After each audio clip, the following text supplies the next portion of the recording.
Hey, Battle Bill, here with another video, and today we're actually not going to get into any battles. So, as you might know, Season 3 was just announced, and it was a pretty big update. I have some opinions about it, and some of you guys actually asked me in the comment section of my last video to kind of like go over some of the information and to let you know what my thoughts were. And honestly, the fact that you guys, any of you value my opinion, I really appreciate it. I just put out the content for you guys. If you guys are going to ask for something, I will try my best to do it. So I'm trying a different format of video. Hopefully this goes well. Bear with me. I'm going to try my best not to overtalk, not to talk too fast, and this shouldn't be too long of a video. I'm definitely not going to drag it out if I don't need to. Also, I know that certain other YouTubers like Zionic and Alfindial, I feel like I'm pronouncing his name wrong. I'm a big fan of his though, as much as I don't know how to pronounce his name, and some other YouTubers have gone over the updates, so I'm not going to really go through too much of the announcements. I'm just going to skim through the announcements, and then the meaty stuff I'm going to give you my opinion on, and I also want to hear your opinion. So the fact that you guys value my opinions, I value yours back. So please, in the comment section, let me know if you agree with what I'm saying, if you disagree, or if you just have a completely different take on anything that I bring up. Without further ado, let's jump into this update, and if you guys don't mind, please, if you want more content like this, don't forget to like, comment, subscribe as we get into this video. Alright, let's talk about these dates really quickly because I do have an opinion on one of them specifically. The start of Season 3 will be July 27th. We will be starting with Great League like we've done in the previous seasons. It will run for about 2 weeks until August 10th. And my opinion lies here because I'm not the happiest with that. That's only 2 weeks for Great League. I'm pretty confident in last season we had 3 weeks for Great League. And the more time in Great League, because it's my favorite league, is the merrier for me. Ultra League will be running for 2 weeks also, from August 10th to August 24th. It will be running with its own Premier Cup, which we're going to talk about in a moment. And then Master League will also be bringing back the Premier Cup. It will be running from August 24th to September 7th. And then all 3 leagues will be back from September 7th to September 14th, which means Season 4 will start on September 14th. No talk about Season 4. We got all the updates on Season 3 right now. That's the important stuff we need to get into. So, the first thing that I'm extremely excited about, and I'm hoping that they will continue to do this. I know they've mentioned it coming back at some point in the future, and I'm hoping they'll hear our opinions and listen and not bring it back, and it's the walking requirement. There will be no walking requirement for Season 3. That's huge for Twitch streamers. That's huge even for YouTubers like me, and I do plan to become a Twitch streamer. Check out the Twitch @ it's down there if you want to follow me there. That'd be amazing. I do plan to live stream. Don't have a schedule yet, but enough about me. The friendship level requirement for battling will remain at good friends. That's also huge, especially because of Sylph. A lot of remote tournaments, people can't be meeting up, so it's really huge that people can be can be good friends and remote battle. Then the avatar items inspired by Pikachu Libre will continue at rank 7. That's same old, same old. And then battles, wins, and ratings required to reach ranks will remain the same. So a little bit of juicy info there. A lot of it kind of still staying the same, which I'm cool with. Let's get into a few of the things I'm the most excited for in Season 3. The first one being the Premier Cup being introduced into Ultra League. Yes, super excited. Ultra League is typically run by Legendaries and Swampert. Yeah, there are a couple Pokemon that are not Legendaries that have good play, but the main meta in Ultra League was Cresselia, Registeel, and Giratina Altered, and then a little bit of Articuno play. Yes, Swampert was super high meta also, and I expect it to be in the Premier Cup version, but there will be some grass types there that will have more play now those Legendaries are gone and can check Swampy. So I'm super excited to see how the Premier Cup in Ultra League is going to turn out. And the next thing I'm really excited for, because I'm not exactly excited for this specifically, I'm excited for what it means long term, and that's this Flying Cup. Now, the way it was announced in the article, or whatever you want to call this, is it was announced in a way where it made it seem like the Flying Cup would happen during Ultra League. I don't think that's how it'll play out. I don't know, I'm just speculating at this point. I think it'll have its best chance at success in the Great League, but I do worry about the Flying Cup because if it's just flying Pokemon, it's a very condensed meta, and it sounds like one that'll be ran by Aerodactyl with Rock Throw, and not a lot of other Pokemon are going to have too much play. So I'm not excited for the Flying Cup specifically, but what makes me excited is that Niantic's listening. and they know we've wanted themed cups. They know we want to change it up and essentially use different Pokemon in ranked PvP battles. So long term, I think they'll continue to put more thought and more effort into themed cups or type cups, and maybe multiple type cups. I don't think a specific one type is the way to go, but this is a start, and it's a start in the right direction, which means long term that can definitely be something that exists where we have multiple types and more condensed metas, and we're just trying out new Pokemon in PvP, something I love to do, something I love about Sylph, and something that I will also love about Go Battle League. So I'm not excited about Flying Cup specifically. I think the meta itself will be too condensed, but long term, I'm assuming with the Flying Cup existing, we can expect more of these types of cups. So that's really awesome. The next bullet point that I'm super excited for is no more battle till you win. I'm excited for this for a couple reasons. I know a lot of us have our struggling sets. Who wants to have an 0-5 set and then continue to lose afterwards? Instead of losing 50 points, then you lose 100 points or something along those lines. Let's just cut my losses, end my set at that 0-5, and let me take a break, because I cannot go with the rest of my day with an incomplete set where I'm sitting at 0-5. I don't know how you guys feel about that. That's how I feel about that. And then the other point that makes me excited about this is that tankers will no longer exist. Now, if you don't know what a tanker is, I don't have a negative opinion of, I have a negative opinion of tankers, and I don't want to get on a rant into that negativity right now, but if you don't know what one is, ask me in the comment section. I'll answer your question, and if you want to know why I have this negative opinion, I'll explain it there. Don't feel like going on a rant right now. Like I said, I want to get to the facts of this article, and I want to give you my opinion on the article itself. So, excited about that. We're going to get some different rewards. Pidgeot starting at rank 1, which I'm assuming obviously is going to follow that Flying Cup theme. I'm hoping that there will be, there are some move updates which are exciting. We'll get to those in a little bit. But I hope that they announce some other stuff so that the Flying Cup doesn't become such a condensed meta that I'm expecting it to be. And I guess giving Pidgeot at rank 1 is maybe a sign of that happening. Maybe? I don't know. And then the next couple things are Galarian Zigzagoon at rank 4. That's cool. Galarian Farfetch. I guess if you're not hatching 7-kilometer eggs, because they take a while, and if you're not a pay to win type player, you're hatching one egg at a time, and you don't have the best chance of getting the Galarians. So I guess in PvP, that's another way to get it. Good idea, Niantic. Then Rufflet starting at rank 8. I think, it used to start at rank 7, so that's not too big of a difference. Scraggy at rank 9, where it used to start lower. Okay, cool. And then Pikachu Libre, same thing, starting at rank 10. There'll be another new pose. I like the Season 2 one. Honestly, I've liked both the poses. I kind of wish the Season 2 one looked more like this and his hands weren't as low, but that's just my silly opinion on that. Hopefully, Season 3 will come with another cool pose. I do kind of also wish they give a little bit more for hitting rank 10, like getting the pose is cool and getting Pikachu Libre is cool, but you gotta really dedicate effort and time for that grind to get to rank 10, and we know it's not easy, so it'd be nice if they could give a reward that's a little bit more useful. I don't know how you guys might feel about that. I think it should just be something like, I don't know, an elite TM. Am I asking for too much?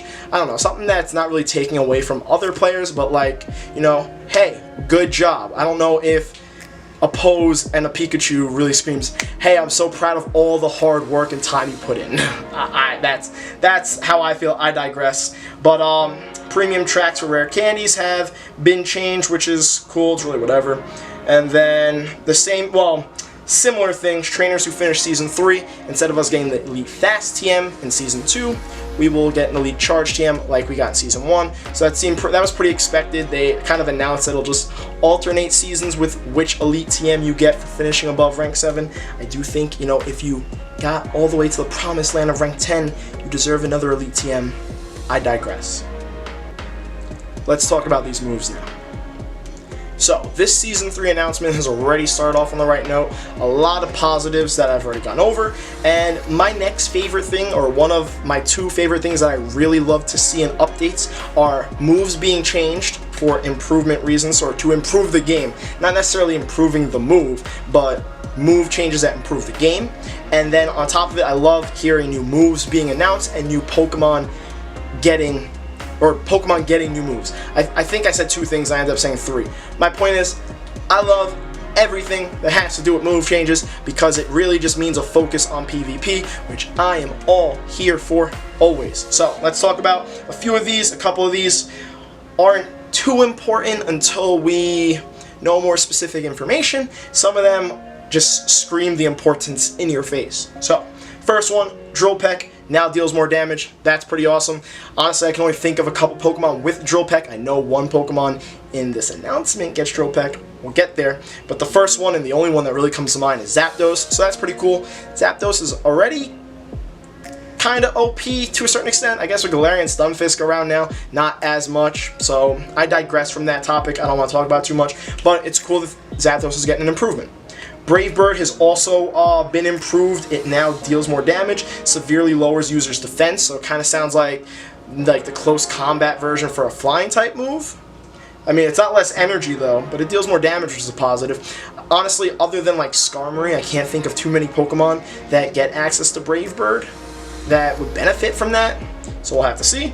Infestation is a bug fast move that now generates energy more quickly, so that's awesome. So now certain bug types, and maybe even some poison types that have access to Infestation, Drapion just stands out to me, have a little bit more play with that move. Drapion has some other good moves too though, so I don't know if Infestation will be the go-to, but it's nice that bugs are getting a bit of an improvement here.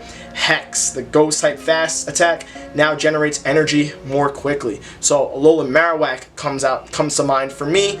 Might not want Fire Spin anymore, might want to go purely for the Hex to generate that energy quick. Spam Bone Clubs, bait those, well, not bait the Shadow Balls, throw the Shadow Balls, bait the Bone Clubs. Bait becomes a little bit easier when you could charge energy a lot quicker. And then Powder Snow is an ice type fast attack that now deals more damage. So Frostlass, I mean, not in GBL, and Sylph Cup's Frostlass was pretty OP. Now that Powder Snow not only generates energy pretty quickly already, it's going to deal more damage. That's really awesome, so maybe more Frostlass play in Go Battle League. And then another Pokemon that stands out to me is Alolan Sandslash, which has more Sylph play than anything, but you never know, find the niche. If Powder Snow is dealing more damage, could have more play. Blizzard is an ice-type charge attack that now deals more damage. Blizzard takes forever to get to, so don't really know who that's benefiting other than, you know, my little sweet Mudboy Whiscash. A Blizzard didn't take out a Meganium in one shot before, so maybe with this increase in damage, it can, and double Mudboy strat becomes even more OP. You don't have to tell me that twice. We got Focus Blast, a fighting type attack that now deals less damage. Awesome. You know who stands out to me with Focus Blast? Oh, I skipped one. I skipped Flash Cannon. Is a steel type attack that now requires more energy. And you know who those two moves affect the most? Our friend Registeel. So, Registeel, less OP. I do think Registeel is still going to have a good amount of play in both Ultra League and Great League. It's just very tanky to lose play completely, but those nerfs to those two moves make it less OP, and it allows Pokemon that were scared of Registeel to essentially have a little bit more play, because Registeel, now that's been nerfed a little bit, it's going to have a little bit less play. Do I see it completely falling out of the meta? No, not a chance. Moonblast, this fairy type attack now has decreased chance of lowering your opponent's attack. So remember that whole debuff game we played all of Ultra League Season 2 at Cresselia? It won't happen as often because you won't be getting 3 debuffs a match. Maybe you'll get 1, hopefully. We don't know specifically the math yet. We just know that the chance of it debuffing has been decreased. Hopefully, maybe on the level of like, because Moonblast just does so much damage. So maybe on like the 10% level, like Ancient Power and the other 2 moves that have the 10% chance of the buff. So hopefully it's that low, or maybe 15%. Something where you're not like consistently praying for it and then it flips the entire match, because then you get like 2 of them. So definitely happy to see that. As much as I use Cresselia like crazy in Ultra League, it definitely needed a debuff, so I'll take it. Alright, this next part of the update is talking about improvements made to moves for gym battles and raids. Alright, don't care, moving on. Come on, what do you guys expect? This is a PvP channel, am I right? This next part though has me super excited. Pokemon getting new moves. Honestly, a lot of this update has me hype. Again, Pokemon getting moves, my favorite thing to happen to the game. Just point blank. Bravery getting close combat, Abomasnow getting ice type weather ball, Pelipper getting water type weather ball, and Empoleon getting drill peck. Okay, let's kind of break down each of them a little bit. I don't have all the information in the world. Bravery getting close combat, I don't think is going to improve it in Great League, because Staraptor is a similar bird to Bravery, and it already has close combat, and Staraptor doesn't have any play in Great League whatsoever, so I see something similar for Bravery. Now, what this could help it do is give it play in Premier Cup and Master League, because that fighting type move would definitely give it play against rocks and steels like the update says. So I might give it play there. Great League, don't think it's got a chance. I don't think it really has much of a chance in Ultra League either, but I could be wrong about that one. Abomasnow getting ice type weather ball. Now this is huge for two reasons. Ice type weather ball is a good move considering Abomasnow gets stab on it. That's huge off the bat. Abomasnow already has access to Powder Snow, so it can get to those weather balls quickly, and then Powder Snow just got a buff, which is crazy. So that's one route to go. You could also go the Razor Leaf route with Abomasnow, and ice type weather ball would still be a pretty quick move. I know Razor Leaf doesn't charge quickly, yes, but for a Razor Leafer, ice type weather ball would be a quick move to get to for it. Does that make sense? I hope that makes sense. And then on top of that, Abomasnow's other moves are Blizzard, Energy Ball, and Outrage, all huge moves, so it gives it something to bait with depending on what you want to run with Weather Ball, most likely Energy Ball, just to make sure you have your typings covered, because Outrage won't get any stabs, so I think that would be the preferred moveset. Depends on where Abomasnow is finding play. Great League, Ultra League, because it definitely maxes above 2,500, so depending on the situation, you probably still want Weather Ball and Energy Ball, to be honest, but correct me if I'm wrong. Pelipper getting water type weather ball. I've been hearing crazy things about this. I've heard that it can be a Azumarill, which kind of blows my mind. I haven't even checked it, but I just trust what other people say in their videos, because I don't think they would go and say false things. But it blows my mind because like Azumarill still gets the Ice Beam, which would deal neutral damage to Pelipper, and I don't see Pelipper being bulky. And then it's dealing a water type, right? Water type weather ball to Azumarill. So I don't know how it necessarily wins that one. I'd have to check Pelipper's other moves. But then it also beats Registeel and Galarian Stunfisk, which I understand those. That's awesome. So it kind of gives it some core breaking ability there, just a teensy bit. So that's exciting for Pelipper. New Pokemon to be spicing around with in Great League, Go Battle League. And then Empoleon getting Drill Peck. So this is huge because Empoleon's biggest weaknesses, especially in Ultra League, where Empoleon finds what I think is its most play, it gives it a counter to its biggest weakness, the Poliwraths and the Fighters. So that's ginormous. Yes, Swampert's a bit of a counter, but Swampert needs to get all the way to the Earthquake, and the Hydro can still deal good damage, and Empoleon can play that Swampert matchup. But now Empoleon doesn't have to be too scared of Fighters. It still has to be a little bit scared, because it's still taking super effective damage from the counters and Poliwrath's Mudshot, but at least it has something. And I definitely think Drill Peck is a play over Blizzard. Blizzard, as much as it's getting buffed, is not cheaper on energy, still takes forever to get to. I've used Empoleon before. Blizzard takes forever to get to. And honestly, are you really using your Empoleon to beat Giratina Altereds? I think if you're building a team with Empoleon, you gotta put another Giratina Altered on that team. And then on top of that, with the Premier Cup for Ultra League coming, the grass types, it has something to deal super effective damage with Drill Peck that'll get to a lot quicker. And Drill Peck got a buff. So Empoleon hype, love to see it. So that pretty much covers the entire update. Let me know what you thought about it. I'm honestly extremely excited for this Season 3 update. I think it's a nice step in the right direction. Yes, Go Battle League and the PvP servers still need to be worked on and improved. And if Niantic really wants to see Go Battle League have its truest form of success, the servers need to be the main priority. But the fact that they're hearing us on things like a Flying Cup and Premier Cup for Ultra League, and they're focusing on PvP moves, it's still a step in that direction that they're caring about PvP. So overall, I'm excited. I know we can only be so patient with Niantic when it comes to these servers and whatnot. Niantic, if you're watching, I know I got like no subscribers, so you're not watching, but like, please, I don't know what exactly the issue is, but figure out something to fix the servers, please. But outside of that, this is definitely a positive step in the right direction, a big step in the positive direction. English, not my strong suit. I'm excited. That's what I gotta say. Let me know what you think. Let me know if you disagree. Let me know if you're just like, screw it, servers aren't getting fixed. I don't want anything to do with PvP. Don't forget to like, comment, subscribe. I'll see you guys in the next video.